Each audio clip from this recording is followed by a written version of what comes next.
trascendente, que es el eje de nuestra vida y que permanece, a diferencia de la mente, de las emociones y del físico, que, como os decía, está continuamente cambiando. Pero anteriormente han habido, como os he dicho, otros autores, y aunque tampoco era psicólogo, podríamos calificarle de filósofo. En el siglo pasado hemos tenido uno de esos personajes importantes en la historia de la humanidad, que fue Krishnamurti, que también mucha gente, quizá vosotros habréis oído o habéis leído alguno de sus libros, y recorrió, aunque era de origen hindú, recorrió todo el planeta hablando de la vida. Y un eje fundamental en su mensaje era estar atentos por encima de la mente, porque la mente no está atenta. La atención no es de la mente, la atención está por encima de la mente. Y podemos estar atentos sin pensar nada, pero despiertos o pensando. Y entonces transmitió al mundo esta posibilidad que tenemos. Claro, él llegó a una altura que lógicamente los que le han seguido, pues se podría contar con los dedos de la mano quien llegó a entenderle. Pero ha habido millones de personas que han sentido atracción por su mensaje. Yo personalmente, incluso antes de estudiar psicología, coincidiendo con aquel interés por lo oriental, conocí a un autor español que se llama Antonio Blay, y además lo conocí personalmente, hoy se conoce por los libros, que es el primero que me llamó la atención la importancia que es vivir atentos. Y hablaba que, entre otras muchas cosas, que nosotros somos o tenemos configurado como uno o varios personajes. Personajes es el nombre que se le da a aquella configuración de nuestra personalidad que utilizamos en nuestra vida. Y a lo mejor un personaje lo utilizamos en el trabajo, otro en la familia, otro con los amigos, podemos tener varios. Y los personajes son artificios creados por nuestra mente. Y explica de una manera maravillosa, con mucho detalle, si llegáis a leerlo alguna vez, pues cómo nosotros con nuestra mente estamos configurando lo que os he dicho. Los problemas y los espejismos que nos hacen creer que somos algo que es efímero, porque antes o después pasa y cambia. Y a base de atención ir descubriendo ese sujeto que también os estaba hablando, ese yo más profundo, cuyo nombre puede ser de varias maneras y por lo tanto no debemos de dejarnos condicionar por las palabras, por los nombres, sino que se puede entender de varias maneras. Bien, pues el caso es que desde distintas fuentes podemos encontrar unas tendencias cada vez mayores que nos invitan a vivir más conscientes. Y no solamente, como os he estado explicando, esto nos ayuda a abordar, enfrentar, aliviar o eliminar los problemas, sino que también aunque tengamos o no tengamos problemas, a ser más nosotros mismos. Esto se puede llamar, por ejemplo, autorrealizarnos.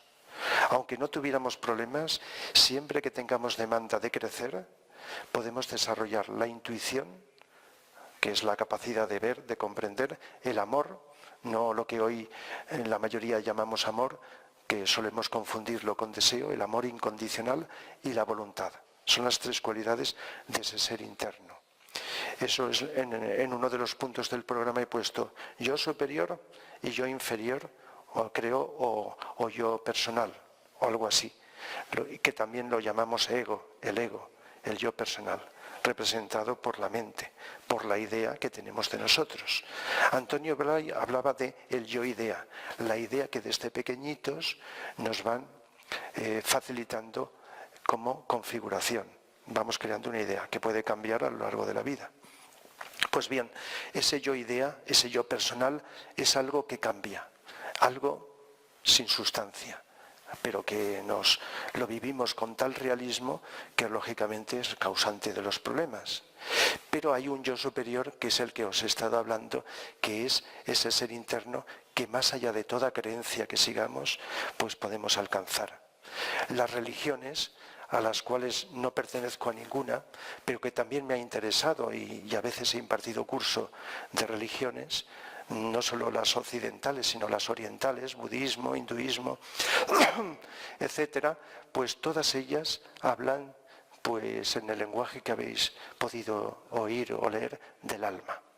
El alma. Pero sabéis que las religiones nos han hablado del alma como algo que, bueno, cuando nos morimos, pues va a un sitio determinado y ya está, como una creencia. Y sin embargo, ese yo superior que el alma, psicológicamente, de un modo científico, podemos descubrirlo, siempre que sigamos los caminos adecuados y la suficiente consistencia. De tal manera que las religiones, cuando las miramos y las comparamos entre sí, todas dicen lo mismo y además dicen algo positivo. Otra cosa es la manipulación, la prostitución y la deformación, que en unas más que en otras, pero que en todas se ha hecho durante el tiempo de la historia. Porque a veces, cuando captas el origen de una religión y lo comparas con lo que hay en el presente, nos asombra a cualquier persona nos asombra la distancia que hay entre el mensaje original de esos grandes seres que a partir de los cuales se crearon las religiones, que no fueron ellos los que las crearon como tales estructuras, sino los seguidores. Entonces, cuando profundizas en el mensaje de Jesús o de Buda o en el mensaje de otros grandes seres, te das cuenta la deformación. Y digo esto porque todas las religiones nos hablan de psicología y también de espiritualidad, una palabra que siempre que la utilizo especifico que se puede ser profundamente espiritual sin seguir ninguna creencia religiosa. Con lo que os he estado explicando, creo que podría quedar aclarado que en la medida en que vivimos el amor incondicional, la intuición que nos permite comprender y la voluntad, que se entiende voluntad al bien, estamos manifestando espiritualidad, que no haciendo cosas raras ni vistiendo de otra manera, sino trabajando, hablando, actuando, haciendo cosas, pensando y sintiendo siempre en un sentido más ético y más correcto y más profundo. De tal manera que cuando explico religiones, gran parte de lo que explico es psicología. ¿Por qué? Porque están explicando con distintos símbolos la psicología. Y lo mismo la mitología, ¿verdad? Todas las religiones tienen su mitología determinada. Ahora recientemente, pues no es la única vez que lo he hecho, he hablado de mitología porque una de las cosas que de vez en cuando hago es explicar psicológica, filosóficamente, las óperas de Wagner, de Richard Wagner, por ejemplo. Entonces hago óperas forum donde explico no solamente la música, sino la simbología mitológica, porque Wagner, no sé si sabéis algo, se inspiró en varias mitologías y elaboró su propia mitología. De tal manera que hay una dimensión psicológica y más que psicológica, espiritual en su mensaje.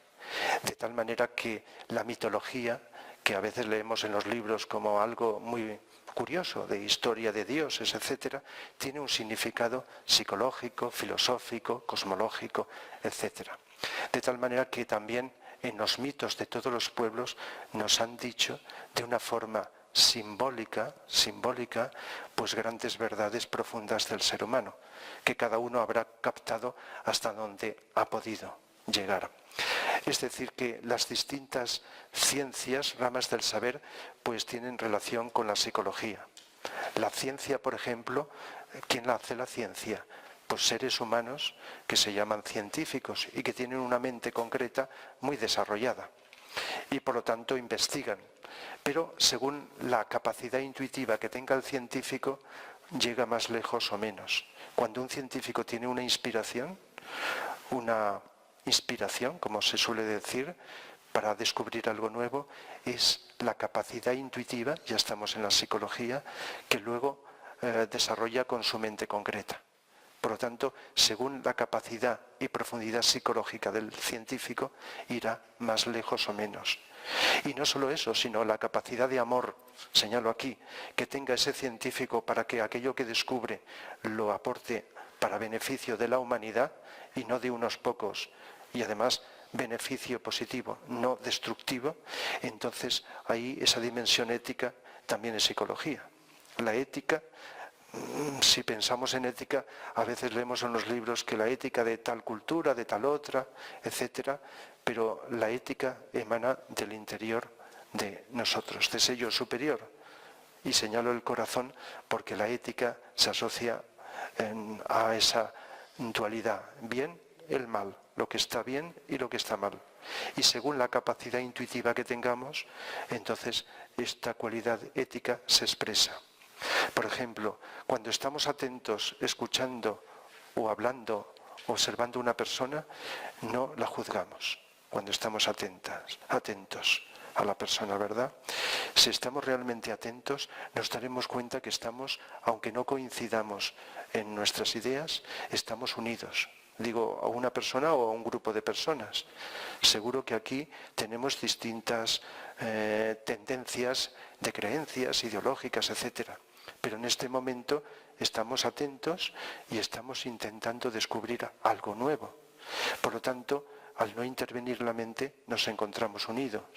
A lo mejor suena un poco raro decir que estamos viviendo amor, pero la palabra más apropiada, si se interpreta bien, esa cualidad de amor, y señalo el corazón porque se siente aquí.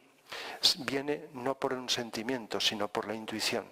La intuición de darte cuenta que no hay separación te hace sentir pues una unión, una armonía con las personas, con la naturaleza, con los demás reinos de la naturaleza, con el trabajo que hacemos. Amar al trabajo es hacerlo lo mejor que sabes, lo mejor que puedes en ese momento, con la máxima atención.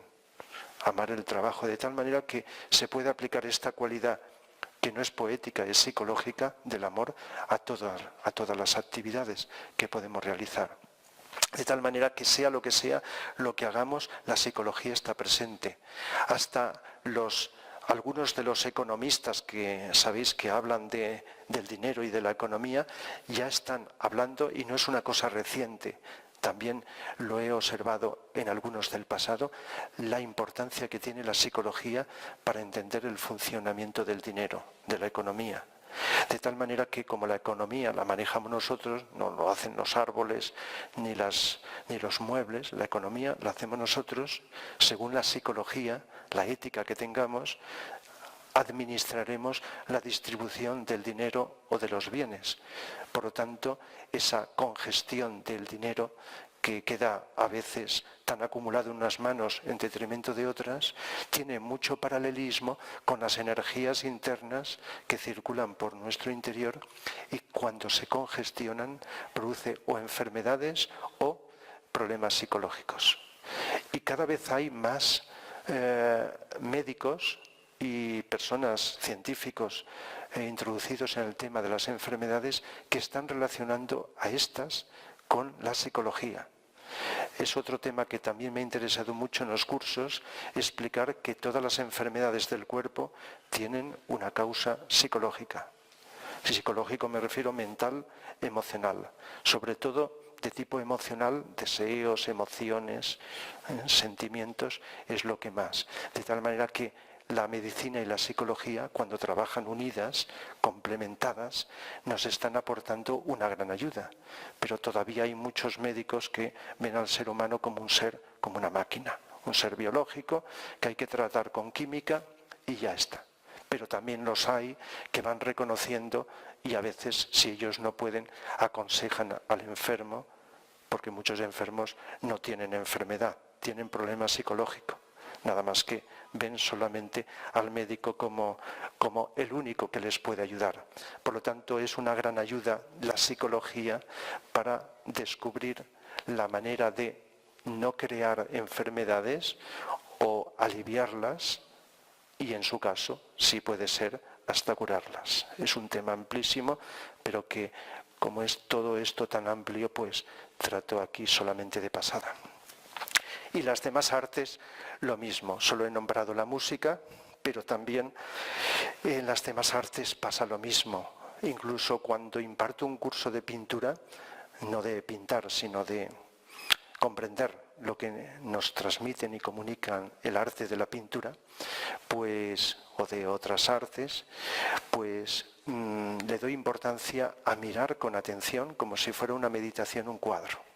Incluso antes de explicarles la función psicológica de la geometría, de los colores, o incluso la simbología, si es un cuadro simbólico, ¿no? Que también es muy interesante saberlo, pues meditar antes de que te digan algo y tratar de intuir qué es lo que te está comunicando ese cuadro o ese artista, que por cierto es algo de la vida que utiliza el puente o intermediario del artista y de la obra de arte, esto vale para todas las artes, para llegar a nosotros y transmitirnos algo. Y como síntesis de las artes, os diría que si bien hoy día la educación de las artes, ya sabéis cómo es intelectual, en las escuelas, en los estudios, pues los estilos de cada época, los artistas, a dónde pertenecen, etcétera, y también pues a veces enseña pues a leer o a apreciar también la belleza externa, pues hay algo muy importante a descubrir, y es que cuando profundizas en la esencia del arte, te das cuenta, como os he dicho antes, que está llegando a nuestro interior y nos está removiendo algo, nuestras energías, nos está quitando bloqueos, nos está abriendo la conciencia, nos está el auténtico arte, arte con mayúscula, no cualquier cosa que hoy día se llama arte, nos abre el amor, nos despierta la intuición y nos puede hacer mejores personas. Y es una lástima ver el arte como una cosa superflua para ratos de entretenimiento, sino que está ahí para ayudarnos a nuestro desarrollo. Y así podríamos hablar de la psicología aplicada a todo. Hoy día las matemáticas y la geometría no se estudian como se podría hacer, y a veces he explicado que si bien la geometría y los números desarrollan la mente concreta, si se estudiara de otra manera, podrían desarrollar la mente abstracta. No he citado la mente abstracta, pero la intuición. ¿Por qué? Porque las matemáticas y la geometría son abstractas. Y como pude tener en una etapa lejana de mi vida, pues esta experiencia, pues he podido comprobar, aunque es difícil de medirlo, cómo puede ayudar una cosa que parece que no tiene que ver. Pero si sabéis algo de los filósofos antiguos y sabios del pasado, la filosofía y la geometría no estaban separadas, estaba todo relacionado. De tal manera que podemos encontrar una utilidad muy importante de la psicología relacionada con esto que parece que no tiene nada que ver. Es decir, que si queremos desarrollar la intuición, la atención es lo más primordial, la atención que nos despierta esa capacidad de intuir, igual que el amor, pero también nos puede ayudar las matemáticas, la geometría, aunque hoy día esto no se hace, y la música.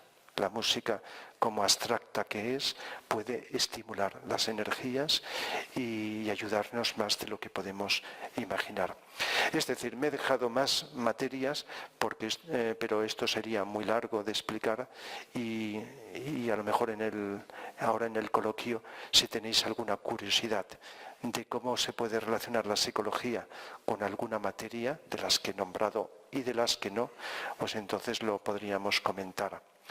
Pero lo más importante es, en síntesis, para ir terminando y dejar tiempo para el coloquio, porque ya creo que ya estoy ya en el límite, más o menos, y no alargarlo más, deciros que esta atención que me consta que habéis estado viviendo, cada uno como ha podido, donde la mente concreta no interviene o interviene lo menos posible, nos hace percibir, si no todo, intuir parte de la esencia de lo que la persona que habla, no solo yo, sino cualquier otra, puede estar transmitiendo. Aunque no diga cosas de tipo trascendente y que parecen superficiales, a veces captamos intuitivamente lo que está detrás de las palabras. que a veces es más importante, si lo sabemos, que el contenido. Incluso más importante el desarrollo que estar atento a lo que sea va produciendo en nosotros. Y hay algo muy importante que no he nombrado, psicológico, y es el desapego. Desapego, o si lo entendéis mejor, desidentificación. Solo con estar atentos y comprender que eso que parece que somos y que vivimos, pero que realmente no somos, solo comprender que no somos eso, que es efímero, hace que nos vayamos desprendiendo. Del mismo modo que, si me permitís el ejemplo, cogemos con la mano un objeto muy caliente y sin pensarlo lo soltamos antes de quemarnos, no decimos lo suelto en tantos segundos, lo hago, no lo hago, automáticamente, sin pensar, lo soltamos. O vemos una persona que se cae y sin pensar, le ayudo, no le ayudo, a ver qué conviene, le ayudamos a levantarse. O así podríamos poner muchos ejemplos, sin pasar por un pensamiento mental. De tal manera que en la medida en que vamos viviendo esto, aunque hay técnicas que nos pueden ayudar, nos vamos desapegando, desprendiendo. El budismo, que es más psicología que religión y que filosofía, entre otras cosas nos habla del desapego. Buda, como gran psicólogo que fue, nos decía que el sufrimiento, la causa del sufrimiento humano estaba en esto, en el apego o en la identificación. Son matices diferentes, pero se puede sintetizar, que nos hace creer que somos algo que es efímero y que es pasajero y que no es la realidad. Por lo tanto, en la medida en que somos más conscientes de que hay un potencial de amor, nos daremos cuenta que en nuestra vida lo que hagamos, unas veces directa y otras indirectamente, tiene que estar al servicio de mejorar las condiciones de vida de los demás. Incluso a veces la mejor terapia de un ser humano es estar dedicado a ayudar a los demás. Y llega un momento en que uno descubre que su problema era un espejismo, porque esa energía que está sacando le hace transmutar, transformar, sublimar la energía que estaba viviendo en su propio problema. De tal manera que esa atención no solo nos lleva a comprender, sino a ser más útiles. Es cierto que a veces, sin llegar a esto, una persona pues siente esa inclinación a hacer algún servicio, alguna ayuda a los demás, pero cuanto más calidad de conciencia ponemos, no solo es más efectivo, sino además es como si formara parte de nuestra vida. Estar aquí no solo para pasarlo bien, tomar el sol o descansar, aunque también lo tengamos que hacer, sino también para ser útiles y contribuir a la creación de un mundo más justo, más igualitario, más equilibrado y más feliz. Lo dejo aquí, aunque podría decir muchas más cosas, porque no sé vosotros, pero a mí el tiempo me da la impresión de que estaba un minuto hablando y ya se ha pasado una hora, y como es muy importante vuestras preguntas, con lo cual ya podré encauzar el tema hacia donde queráis, pues nada, lo dejo aquí y ahora vienen, como está previsto, las preguntas que queréis hacer. Así que gracias por vuestra atención y tenéis la palabra.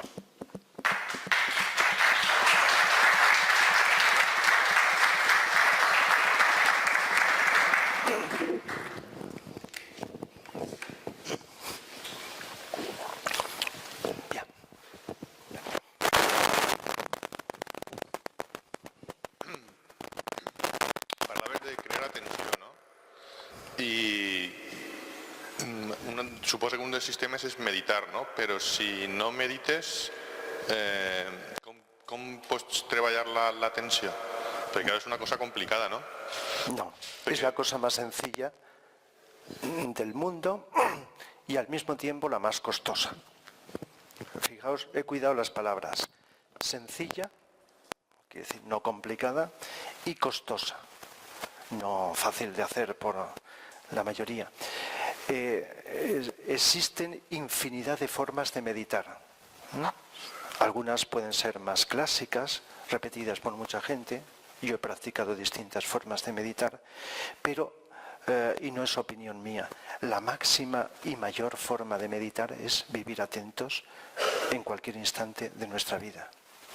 Y si practicamos, y a lo mejor algunos de los presentes practicáis meditación, eso de cerrar los ojos durante tantos minutos con cualquier forma o estilo, que hay muchas, ¿verdad? Desde una forma tan sencilla como ser consciente de la respiración, o ser consciente de la película de la mente, o una serie de mezcla de películas que aparecen en la mente, o darte cuenta de, si miras con los ojos lo que te rodea, o fijarte con atención en un punto, en fin, meditación, concentración o meditación. La meditación sería prolongación de la concentración. Hay muchas formas. Y si se hace bien, puede ayudar. Pero si pensamos en una posible meta, sería a conseguir estar en un estado desidentificado de lo demás, de lo que no somos, y conscientes. Y no lo he dicho, pero incluyendo ser conscientes del yo, que se da cuenta. No solo de lo que observamos, sino del yo sujeto que observa, el yo que habla, el yo que trabaja, que hace cosas, el yo que escucha, el yo que mira, el yo que está en nosotros. Entonces, a base de atención, pero atención en todos los momentos, no solo en esos momentos que nos paramos a meditar. Entonces estamos desarrollando una meditación, vamos a llamarla continua. Todas las demás sí contribuyen, ojo, si no crean hábitos como hemos creado en la vida y o rutinas de repetición mecánica, si actúan bien, si actuamos bien, pueden contribuir a este, vamos a llamarle meta, aunque no hay ninguna meta final, que es estar continuamente meditando. Meditando me refiero, pues conscientes, hagamos lo que hagamos, estemos alegres, estemos tristes, estemos hablando, estemos discutiendo, estemos descansando, en cualquier instante podríamos estar atentos. Eso es la meditación más avanzada que existe. Las demás serían como caminos que algunas personas pueden necesitar, no todas. Igual que una forma de meditar es relajación. Hay mucha gente en el mundo que hace relajación y mucha que no lo hace, que le ayudaría. Pero no todo el mundo necesitamos hacer relajación como técnica, es decir, visualizarnos y ordenar al cuerpo que se relaje. He dicho el cuerpo, pero quien se relaja o necesita relajar es el cuerpo físico, el emocional y la mente. La personalidad, el yo personal. Quien se relaja. Lo que pasa es que si está relajando el cuerpo físico y lo haces con atención, la mente también se está relajando. Pero si os habéis dado cuenta, si habéis mantenido la atención, estáis relajados, sin hacer una técnica. El vivir atentos ya relaja. No todo el mundo necesita hacer una técnica de relajación o una técnica para las cosas, porque estamos en unos tiempos, y esto sería ya un tema que no he tratado aquí, va cambiando la historia de la humanidad, las energías, hay un tema que no he tratado, qué energías están en nuestro planeta, qué energías nos vienen del cosmos, y todo esto que hacen que las disciplinas que servían en el pasado ahora ya no sirven.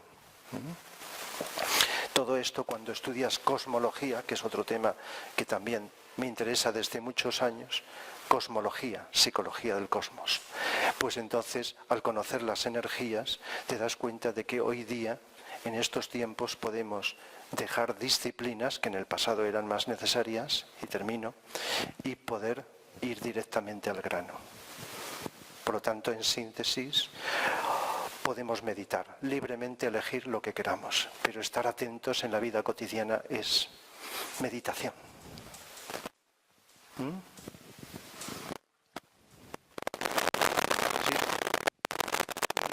podrías decir qué relación hay entre filosofía y psicología, o si hay alguna diferencia o qué diferencia hay? Sí, no lo he tratado, pero para mí no hay frontera, no hay diferencia. ¿Por qué? Es muy fácil. Espero que lo pueda transmitir fácilmente. Para mí, la filosofía, ¿quién la hace? Los seres humanos. ¿Cómo se hace? Con la mente. Igual que la ciencia. con qué se hace con la mente. Pero si miramos en profundidad, hay filosofía, aparte de decir una cosa muy importante, que suelo explicar, todos asociamos filosofía a unos filósofos que han escrito libros y han sido famosos. Pues a mí me interesa mucho decir que todos los seres humanos, aunque no tengamos estudios, somos filósofos en potencia. En el momento que tenemos mente y nos planteamos el porqué de algo, ya estamos, si hay una elaboración de algo, ya hay una filosofía, aunque sea muy simple, aunque esté equivocada.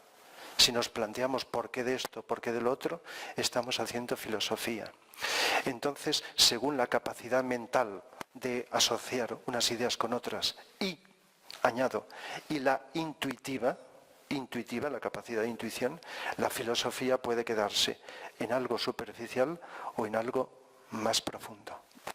De tal manera que la conciencia, porque una de las definiciones de psicología es la ciencia de la conciencia, otra es la ciencia del comportamiento. Pero la que a mí me gusta, y además buscando las raíces etimológicas de psicología, logos, de la psique, de los filósofos del pasado, es el tratado del alma, de ese yo superior, de esa conciencia profunda.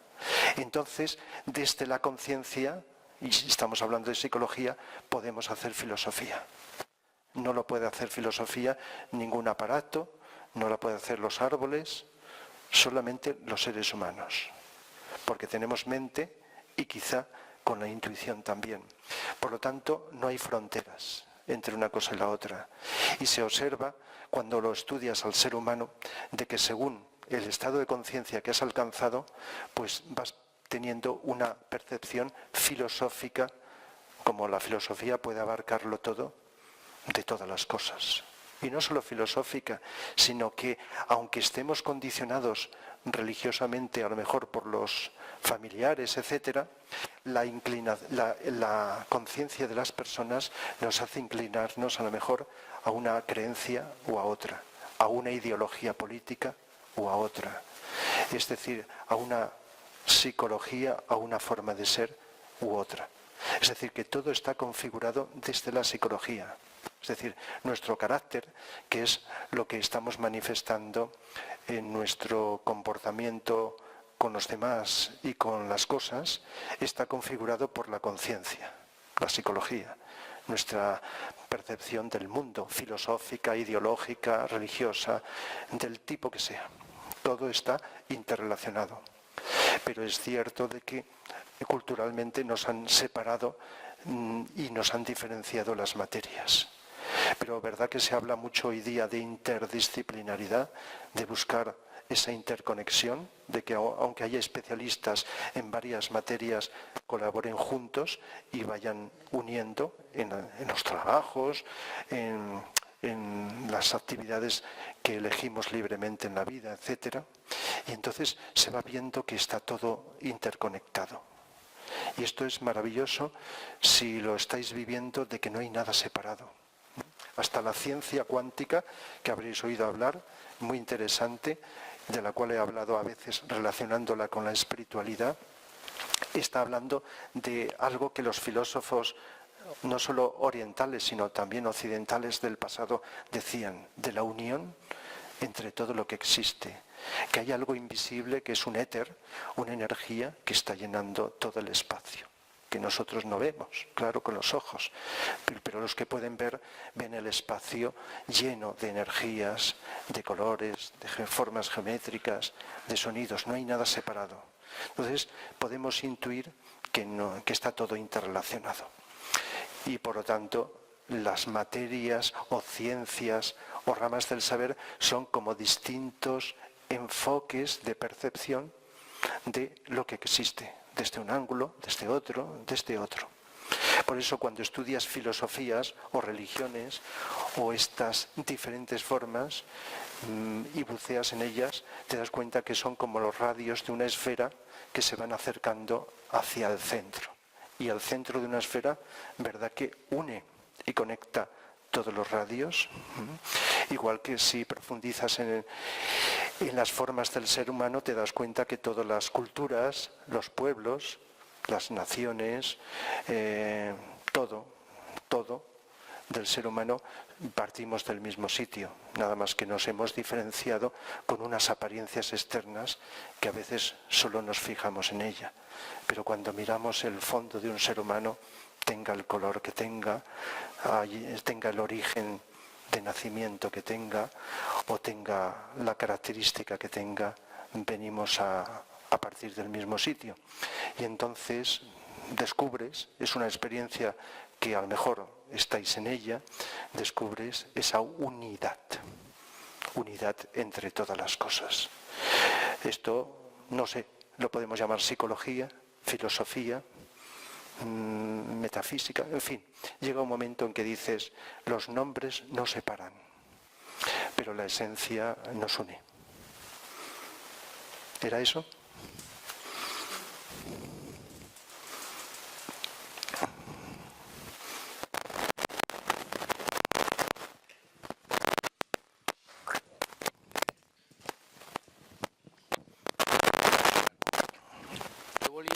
Pregunta sobre el que ha dit de la música de Beethoven, si pot anar al subconscient i aflorar un problema que pugui haver ahí, que tu no sigues conscient d'ell, si això és efectiu, no és efectiu, i sí. Pot explicar un poco millor, por favor. Sí, y mucho.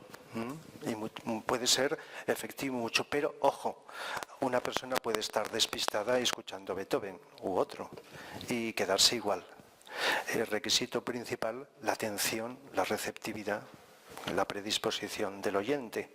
Igual que decir que cuadros más bonitos y no enterarte de nada. ¿Te ha gustado? O ver una película o leer un libro y lo mismo. No te enteras de nada o de menos cosas.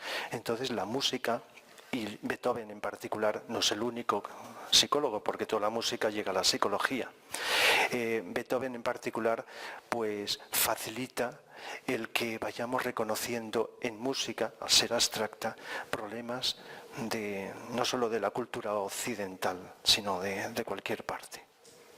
Aunque haya a veces diferencias culturales que tienen relación con la música, ¿verdad? Pero eso sería muy complejo. Y entonces esos problemas de depresión, problemas de frustración, de crisis internas, si estás receptivo a su música, te está hablando de ellos. Y entonces facilita que la energía que estaba reprimida o bloqueada vaya aflorando.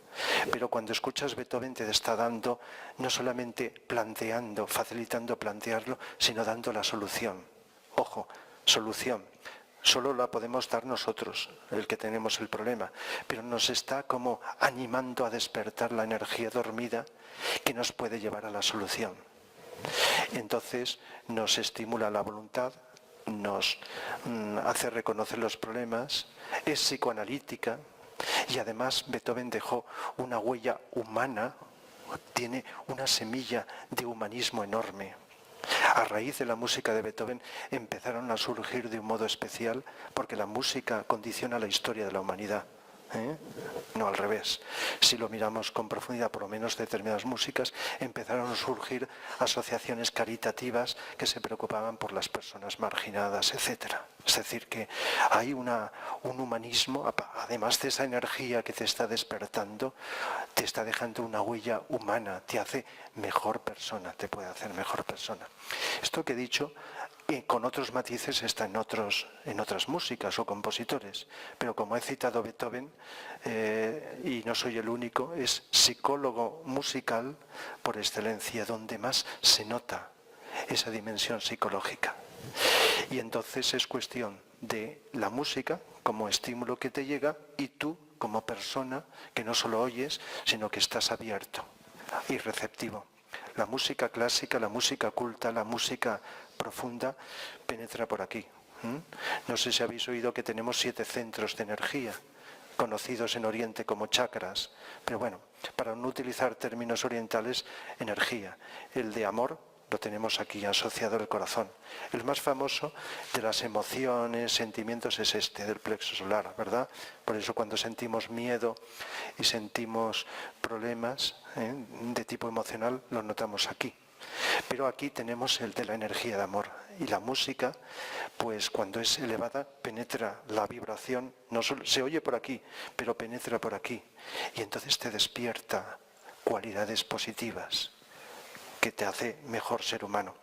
O cualidades psicológicas como la voluntad, otras músicas te evocan la alegría, otras te evocan la armonía, otras te relajan, otras te van como sublimando y armonizando las emociones. Es decir, que es un estudio que se puede hacer y se irá haciendo y se podrá investigar, espero que en el futuro cada vez más, y no desaprovechar este don que nos está ofreciendo la música, la verdadera música, porque también existe la otra cara, como todo. Y hay músicas del siglo pasado que es lo que más daño ha hecho, de lo que más daño ha hecho a la humanidad. Es decir, que despierta instintos más bajos, lleva al ser humano a un adormecimiento, a una apatía, etcétera, etcétera. Pero bueno, más vale hablar de la música positiva. ¿Era lo que querías plantear? Una pregunta, por favor. Sí. Con lo que está explicando de las vibraciones que despiertan en la persona, estas emociones y su solución, ¿será por eso, tiene algo que ver con